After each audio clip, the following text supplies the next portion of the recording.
Take your time on the drive in this morning. It is foggy out there. More about today's forecast just ahead. Also in the news, it took 12 men and women hours to reach a verdict. We'll tell you why their work on one murder case is not over yet.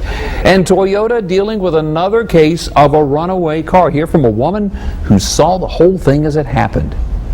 Good morning, I'm Brad Jones. And I'm Cindy Farmer. First of all, let's talk about this weather and the fog.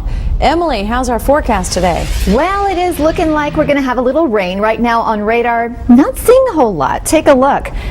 And a little bit of shower activity right over Raleigh, but otherwise we just have fog to deal with this morning, and keep that in mind as you're getting the kids ready for school. Now, we'll have mostly cloudy skies at the bus stop this morning. A small chance of showers late this afternoon, 64 to 68 for the high, but most of the rain is going to hold off until later on this evening. Well, a high-profile murder trial in Forsyth County could wrap up today. The jury will meet again to decide just how much time Keith Carter will spend behind bars. Carter's been in jail for 3 years awaiting trial. Is accused of shooting and killing Winston-Salem police officer Howard Pluff. Yesterday, the jury found Carter guilty of second-degree murder, in addition to a misdemeanor and a felony charge of engaging in a riot while in possession of a handgun. This morning around 9:30, that jury will reconvene for a sentencing hearing. Carter's family and friends could take the witness stand. 3 years ago, Carter got into a fight at the former Red Rooster nightclub in Winston-Salem. He fired a gun at a stray bullet, hit Officer Pluff, who later died from his injuries. This morning, we're waiting to hear more about a shooting in Reidsville. Police responded to a call at the Colonial Inn on Barn Street around 6:30 yesterday. One person reportedly shot in the neck. That person was taken to Moses Cone Hospital for treatment.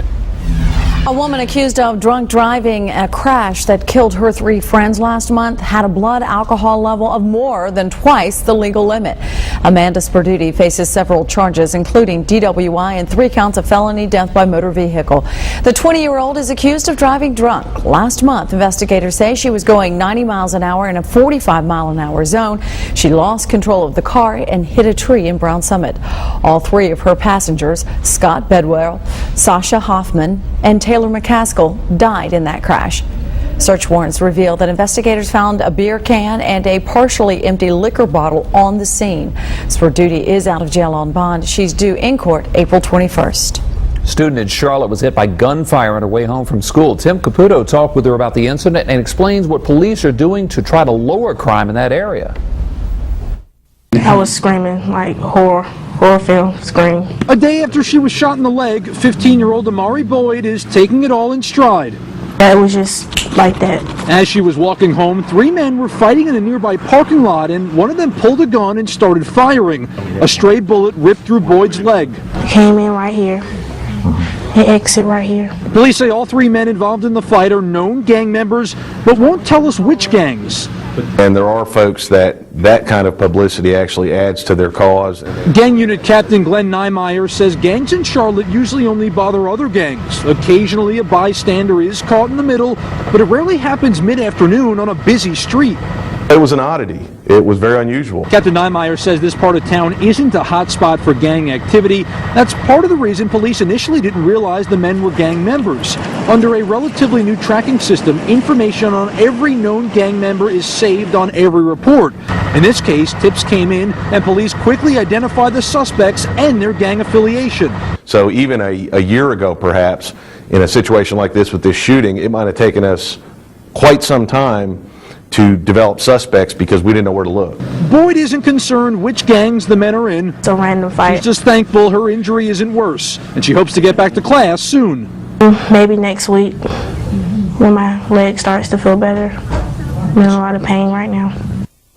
Well, Charlotte-Mecklenburg police say that every officer there, not just the specialized gang unit, has gone through gang training within the last year. Raleigh police are starting to release more information about a deadly attack involving a state school board member. Kathy Taft was found beaten inside a friend's home. But as Alina Mikado reports, investigators still can't say if the attack was random or not. They're on it. They're working it. They're doing all that they can. Raleigh Police Chief Harry Dolan says detectives are working round the clock trying to figure out who attacked Kathy Taft. This was the first news conference held by the department since Taft was found beaten inside this home Saturday morning, and the investigation is far from over. There's still forensics work being done, and there's still detectives that are visiting the scene and making certain that they're doing everything that we can. Scary thing, scary business. Hunter Cruz lives about 100 feet from the crime scene. I was just hoping that the police would be able to reveal a little more about what's going on. It's been very tight-lipped. But what's most alarming to Cruz and many who live in this quiet neighborhood is the fact that police still aren't saying if the 62-year-old's attack was targeted. We can't reassure the public of information that we don't have, and we have been very clear in saying that we can't determine if this was, at this stage in the investigation, if it was random. We also don't know any details on a possible suspect or if an attempted break-in that happened about a block away is related to the attack. While many questions still surround this case, the work needed to provide answers is well underway.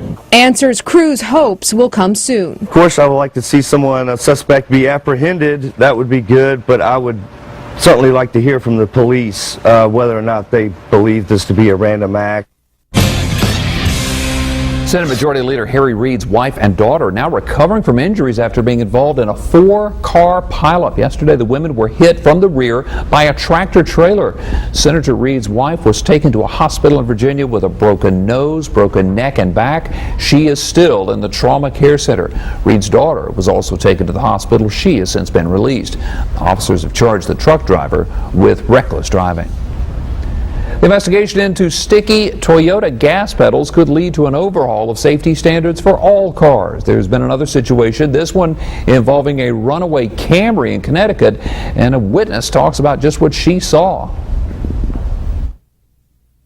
The car accelerated, came across the lawn. She was trying to brake. She was trying to flip it into neutral. Yesterday, lawmakers directed their safety concerns about Toyota vehicles to the head of the National Highway Traffic Safety Administration. Critics accuse the agency of being too lax with car makers. David Strickland leads the NHTSA. He says he needs a larger staff. Agency gets about 30,000 complaints a year. He has only 57 staffers to investigate those potential defects. Outside the Fox 8 studios, it is foggy, and visibility is going to certainly be a factor in your morning commute. Good morning to you. 2-mile visibility in Greensboro right now, 2.5-mile visibility for Winston-Salem, down to a 1/4 mile in Statesville, and 3/4 of a mile in Asheboro. 1/4 mile visibility in Martinsville, too. In some pockets in and around these reporting stations, it's denser fog that we're dealing with. So just remember, those readings are from specific points. Just a few blocks away could be completely different. Right now it's 57 degrees here all across the Triad. 61 in Asheboro, 55 for Mount Airy, and 50 in Jefferson. A North Carolina animal shelter is under investigation following thousands of complaints sent to Governor Bev Perdue. She says an inspector was sent to the Robeson County shelter to look into claims of animal abuse. Those claims are based on a video that was found on YouTube, but the shelter's director says that video is more than 10 years old. According to Purdue's website, she thanked everyone for their, quote, passion and passionate calls for action. Burger King tells customers to have it your way. It wasn't the case at first. How a hungry customer finally did get it her way. Some call it trash, some call it art. The reason behind why it's part of the decor at a Texas man's home. Traffic this morning, yeah, it is foggy out there today, so be prepared before you head out. And I do have an incident for you. Southbound Highway 52, far left lane is blocked. Southbound 52 there at around Ziegler Road. We had an overturned big rig. It happened last night, but it's taken them this long to get everything taken care of. They're hoping to reopen southbound 52 by around 6 o'clock this morning. More traffic reports coming up as the Fox 8 Morning News continues.